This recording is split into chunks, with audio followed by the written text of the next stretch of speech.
NBC had a science fiction series on a while back. You probably remember it. It was called Star Trek. Imagine a gesture so iconic, it's recognized across the galaxy, yet its origins lie in an ancient ritual thousands of years old. That's just one of the secrets hidden in Star Trek, a show that's captivated us for decades. From the real-life battles of its stars to the budget hacks that created its most memorable moments, there's a side to Star Trek you've never seen. Are you ready to uncover the truth behind the final frontier? Star Trek has captivated audiences for generations with its bold visions of the future, memorable characters, and groundbreaking ideas.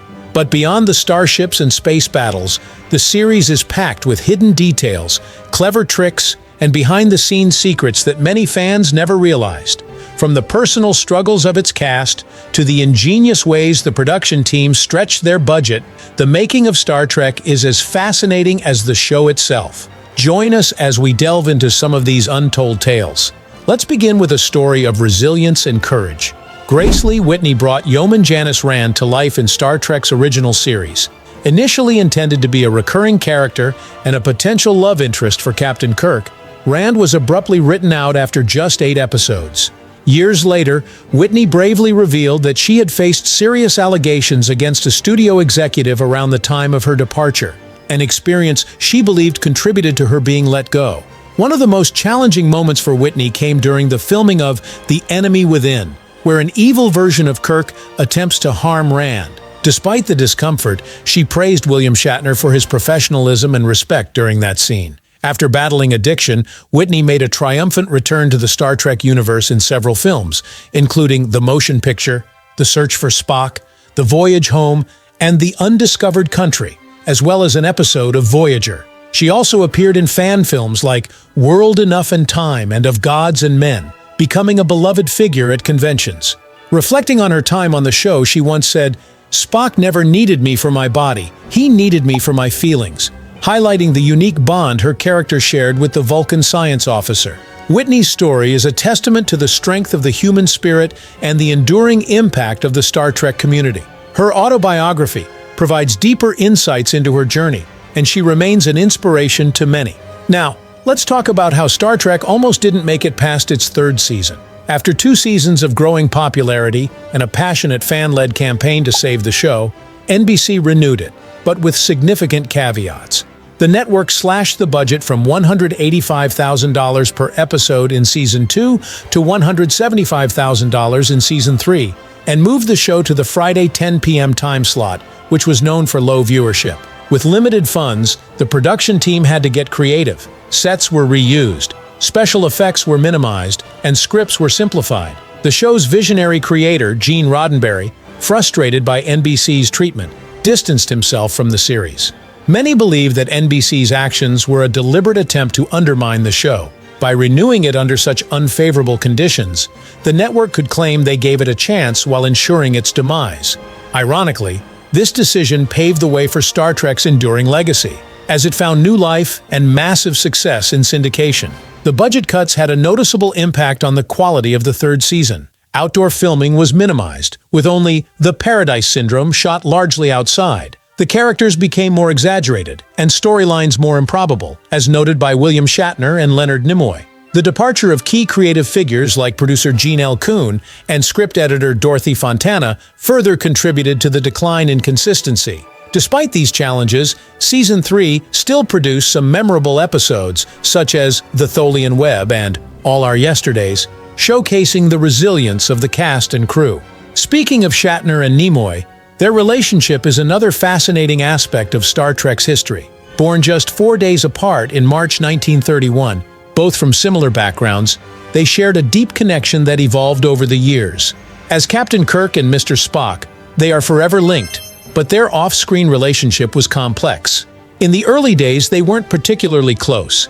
Shatner reportedly felt threatened by Nimoy's rising popularity. Over time, however, their shared experiences fostered a profound friendship.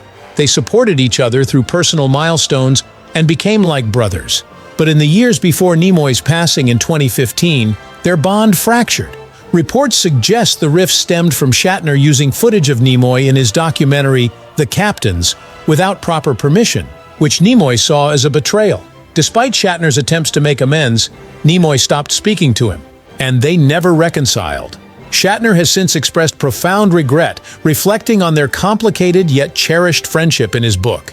In interviews, he has shared his lingering pain over the loss, saying, "I loved him as family," and expressing devastation over not being able to say goodbye. Their story is a poignant reminder of the human complexities behind the scenes of even the most beloved shows. Now, let's lighten things up with some clever production tricks. In the episode Day of the Dove, the Klingons are seen with what appear to be high-tech belt buckles. But upon closer inspection, these buckles are actually made from bubble wrap painted gold. The prop team, working with a tight budget, got creative by cutting out individual bubbles and arranging them to create an intricate design, then painting them to look like alien armor. This ingenious use of everyday materials is a testament to the resourcefulness of the Star Trek crew. Similarly, in the Corbomite maneuver, the massive spherical ship Phasaerus was brought to life using a model that, according to many sources, was covered in ping-pong balls. However, recent examinations suggest that the surface might have been made from acrylic dome buttons or other materials. Regardless of the exact components, the effect was convincing on 1960s television screens, showcasing the production team's ability to create futuristic designs with limited resources. Finally, one of Star Trek's most enduring symbols is the Vulcan salute, introduced by Leonard Nimoy. The gesture has its roots in Nimoy's Jewish heritage. As a child, he witnessed the Kohanim performing the priestly blessing, where they raised their hands with fingers spread to form the Hebrew letter Shin, symbolizing God's name.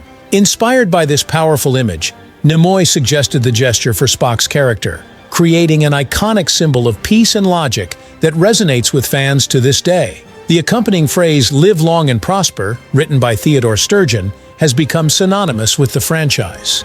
The final frontier is full of surprises, and as we journey deeper into the untold stories of Star Trek, the layers of this iconic series continue to unfold. From a gesture that became a global symbol to a technology born from necessity, the behind-the-scenes tales are as captivating as the adventures on screen. What makes these stories so compelling?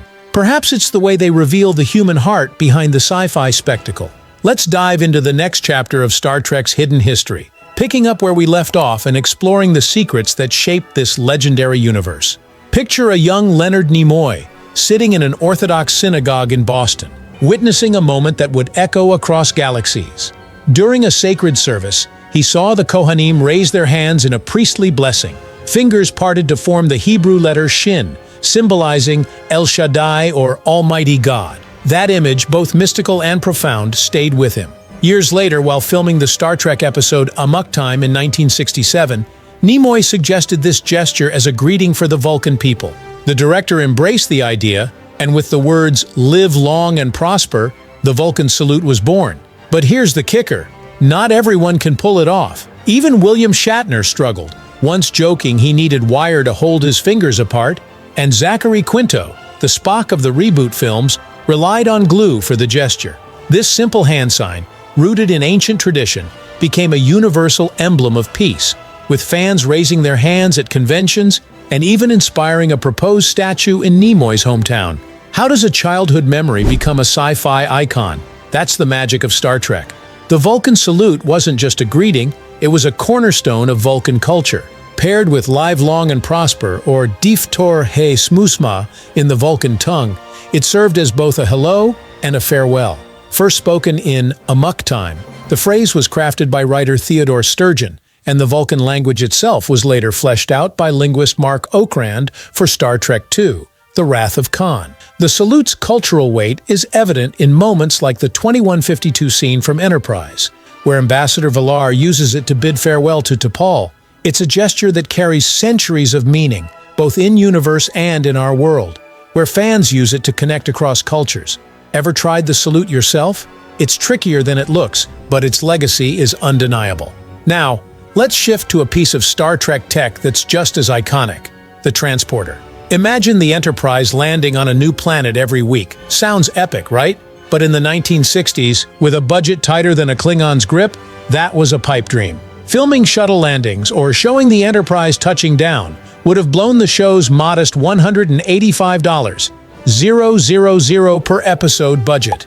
So, the production team got creative. They invented the transporter, a device that turns matter into energy, and beams it to a planet's surface. First seen in the 1966 episode The Man Trap, the transporter's shimmering lights and distinctive sound, created by dropping aluminum powder in front of a slow-motion camera, became a hallmark of the series. Gene Roddenberry later said this invention was a stroke of luck, letting stories dive into the action by page 2 of the script.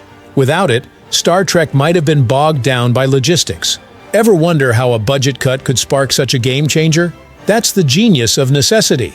The transporter wasn't just a practical fix. It reshaped sci-fi storytelling. By bypassing the need for costly landing sequences, it allowed Star Trek to focus on exploration and drama. The device, initially called an energy matter scrambler, was described as a room-sized machine with glowing lights, designed to feel alien, yet believable. Its impact was so profound that it inspired similar tech in later sci-fi, from Buck Rogers to video games like SimEarth. But here's a fun tidbit. The transporter's range was often dictated by the plot's needs, sometimes stretching across galaxies in early episodes. It's a reminder that in Star Trek, creativity always trumped constraints, turning a workaround into a cultural touchstone. Next, let's meet a real-life hero behind one of Star Trek's most beloved characters, James Doohan, the man who gave us Montgomery Scotty Scott. Before he was the Enterprise's miracle-working engineer, Doohan was a Canadian soldier who faced unimaginable danger.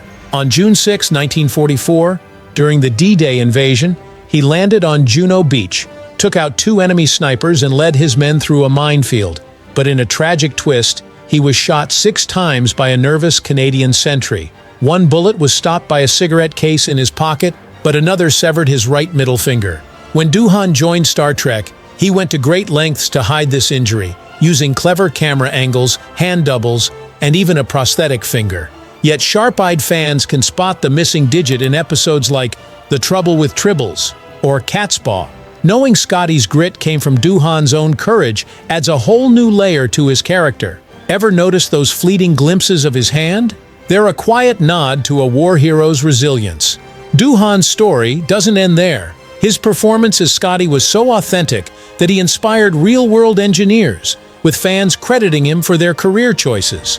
At conventions, he'd charm audiences by reenacting his audition, where he chose a Scottish accent because, as he put it, the best engineers are Scotsmen. His missing finger, though hidden, became a subtle badge of honor, a reminder that the man who kept the Enterprise running had already faced battles far beyond the stars.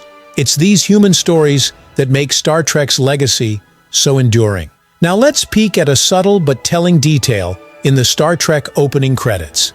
If you watch closely, William Shatner's name looms larger than Leonard Nimoy's, a deliberate choice rooted in a 1966 studio memo.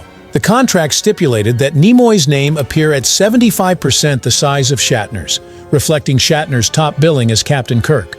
But as Spock's popularity soared, outshining even Kirk's charisma, tension simmered behind the scenes.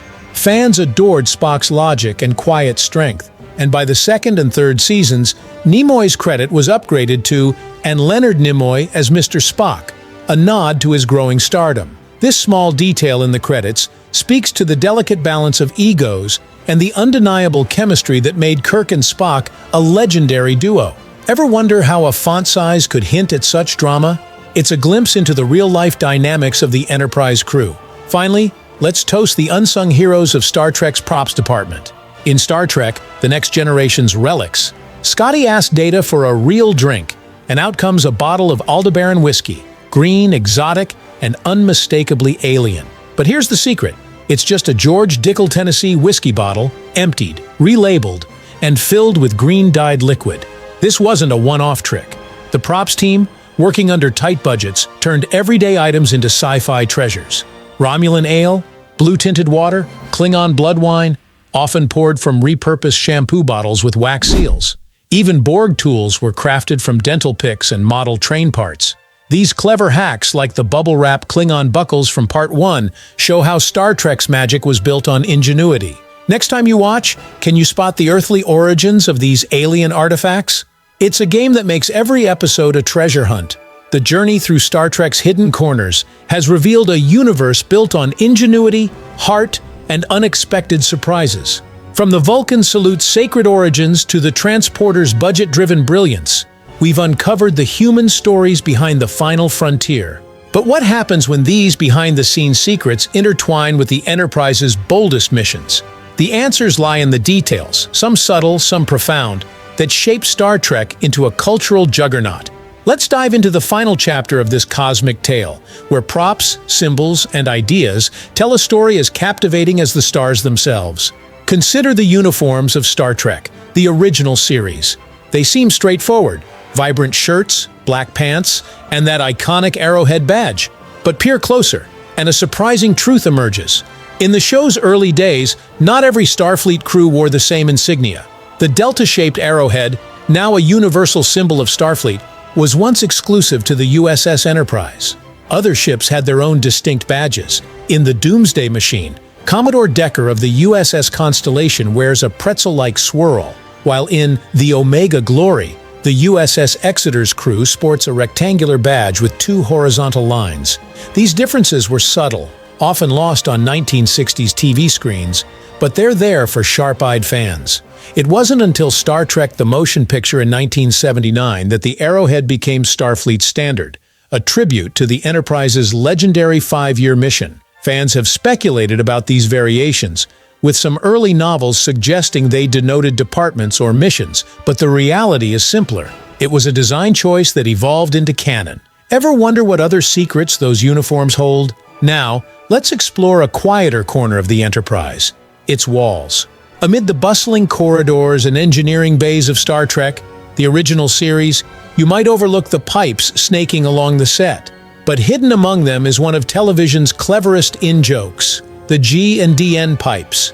If you squint, you'll see some labeled G&DN, which might sound like a technical term for the ship's systems. In truth, it stands for Goes Nowhere Does Nothing. These pipes were purely decorative, plastic, or tubing slapped onto walls to make the set look futuristic, with no actual function. The production team, strapped for cash, leaned into their sense of humor, planting this Easter egg for the observant. This playful spirit extended beyond pipes. Props like the sickbay's medical scanner were also non-functional, designed for visual flair. The G&DN label has since become a beloved piece of Star Trek lore, popping up in later series and fan creations. Can you spot these cheeky details in your next rewatch? Shift to Star Trek: The Next Generation, and the surprises keep coming. On the bridge of the USS Enterprise D, the glowing master systems display maps out the ship's decks in intricate detail. It looks like a high-tech blueprint, but it's actually a giant printed decal, crafted by scenic artist Michael Okuda. Knowing 1980s TV resolution wouldn't reveal tiny details, Okuda's team hid a treasure trove of Easter eggs within the schematic. Tucked among the decks are a Porsche sports car, an old airplane silhouette nodding to aviation history, a duck and mouse dubbed the Enterprise's unofficial mascots, and a miniature Nomad probe from the original series. Most delightfully, there's a hamster on a treadmill, jokingly implied as the warp core's true power source. These quirks were invisible on standard broadcasts, but HD remasters have revealed them, delighting fans. What else might be hiding in the Enterprise's blueprints? Finally, let's tackle a core Star Trek ideal: a world without money. Captain Picard famously declared in First Contact that money doesn't exist in the 24th century, and Kirk echoed that people work for self-improvement, not wealth. Yet, subtle clues suggest currency hasn't vanished entirely. In the original series, Kirk tells Scotty he's earned his pay, a phrase that feels out of place in a moneyless utopia. It could be a figure of speech, but it hints at complexity. Within the Federation, replicators and advanced tech provide food, housing, and healthcare for free, fueling a society driven by curiosity and service. But beyond Earth, credits appear at places like Quark's Bar on Deep Space Nine, used for holosuite rentals or drinks. When dealing with gold-obsessed Ferengi, or other species like Romulans, Federation citizens rely on trade mediums like latinum. This duality shows Star Trek's vision of a post-scarcity world still grappling with economic realities. What does this say about humanity's future? Which Star Trek secret amazed you most? Let us know below and subscribe for more surprises. The final frontier awaits.